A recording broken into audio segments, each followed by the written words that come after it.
Yeah, I bet you haven't, but no worries, it ain't going anywhere. In fact, it's been around for some time now, and finally, in these dark times of AAA hogshit, unfinished games with DLCs galore, and blatant money grabs, the true king stirs in his crypt. Like a jackhoot tyrant, he reaches out, sending that crippling jolt of anger, wrath, and frustration. Alright, there we go. A nice rainy day with a guy pissing off the roof. Ugh. It's perfect. To be true to the facts though, the actual thing I'm referring to, they released in December 2021.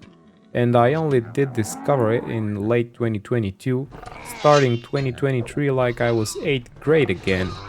The time of my life. We're talking about Gothic here, ladies and mother. And you can't really travel back that wormhole once it sucks you in. It is the smell of rotting algae on the seaborne wind, flavored with salt and the faint trace of swampweed. The soothing touch of slick cobbles as you run around these ancient naval fortresses, the sound of the forest and all the voiceless vermin therein, throttling their intent to rip your sorry ass apart. What you say? I've never heard of a new Gothic game. It's not a new game, boys and gals.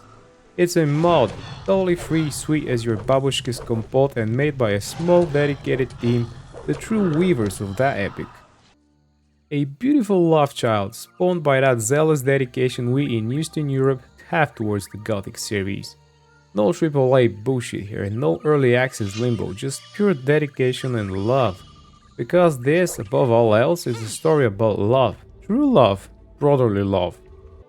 You will want to live through every moment of it, every minute of the whole 70 plus hours of playtime that this free to play mod brings to the table.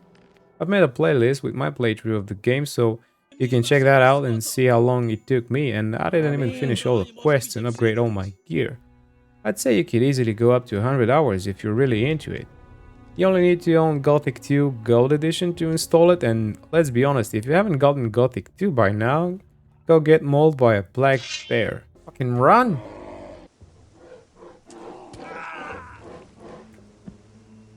I can't believe this is happening. 170 plus quests, a whole new island to explore with its vineyards, towns, crypts, ancient tunnels, mines, forests, and every nook and cranny filled with danger, riches, random encounters, and random quests that evolve into captivating stories. You are put into the shoes of one Marvin, an ordinary, somewhat decent guy running from war. You won't hesitate to slit some throats to get where he wants. War does find us eventually, just not the one that we are running from. Sometimes you gotta make tough calls. There are moral dilemmas that will squeeze emotion even from Geralt of Rivia. Oh yeah, there are Easter eggs in that one. Keep an eye out for those, it's a blast. Fane. Wait, is Co that... się tak krzywisz? Zjadłeś cytryn? Czy to aż tak dziwne, że... That's a Divinity 2 Easter egg or something. Ah, zombies are coming for me. No interactive map, no quest markers, no magic button to press to highlight every interactable object in the vicinity. You actually have to read quests, listen to NPCs, pay attention. Your quest log is not a checklist, something most game designers nowadays have to be reminded of, with the blunt end of a two-hander. What? You're a tough guy? You've played Dark Souls, you say? Well, try fighting Big Ben mano a mano in that cook-shed arena where the time it takes you to unsheath your super weapon is the time it takes Big Ben to swing your way and send limbs flying. Oh! Hardest thing I've fought in a long time since Dark Souls and all of that From Software shit.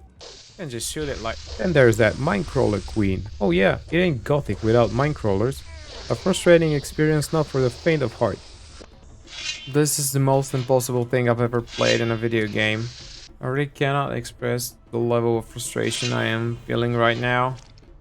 Swamps, orcs, bandits, cults, peaceful retreats, moldy crypts, ancient fortresses with cursed undead, and all the tools to brave and handle these minor nuisances.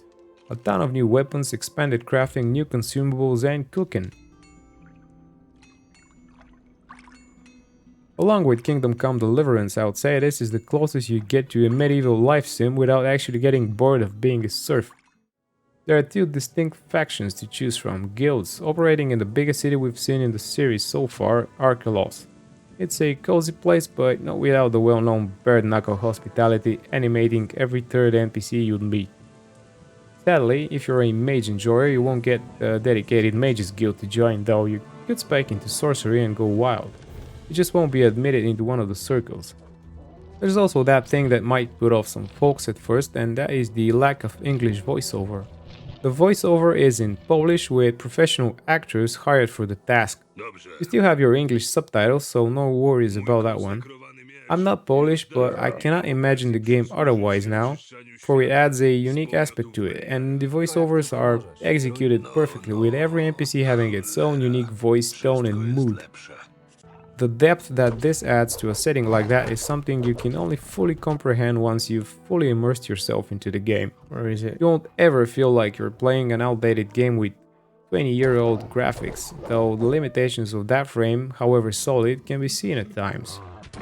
There are certain glitches and exploits that come with the package, most of them to your advantage, that sometimes make me question their origin. Perhaps the table in the corner of the room is put by the devs so that you could do this.